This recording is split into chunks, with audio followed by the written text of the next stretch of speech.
Google Fit Wear OS update to start rolling out this week with improved workout tracking, fresh design. Google Fit on Wear OS is set to get new updates that include improved workout tracking and new metric customization.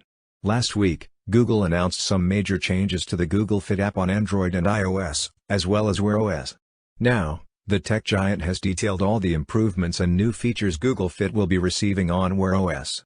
The changes will start rolling out this week to the Google Fit app on Wear OS.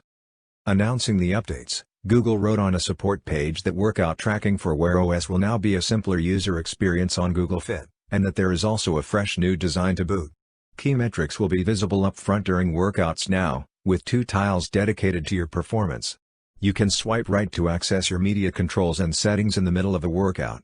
Google Fit will also let you get an alert for each kilometer/mile crossed during a workout and also show your split time at a glance. Workout performance metrics such as calories, steps, time, and heart points can be changed to track whatever is most important to you. You can check the metrics located on the top of your screen quickly. The Google Fit update also allows you to set a target distance, calorie count, steps, or heart points goals for each workout. You can get continuous updates on your progress for the same. The daily goal notifications for heart points and steps will also encourage you to celebrate meeting your goals. The new Breathe tile, another update Google had briefly touched upon last week, will provide easier access to guided breathing meditation.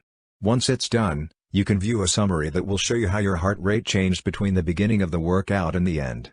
You can also choose to see a recap of your breathing sessions for the week. The Google Fit Wear OS update will let you switch on Touch Lock directly from your workout, to prevent accidental taps. You'll still be able to use your wearables buttons to pause, resume, and switch screens with this on. Hold the power button to switch Touch Lock off. Your watch must be on the latest system version of Wear OS for this feature to be available. For more updates, subscribe to Tech News and share this video.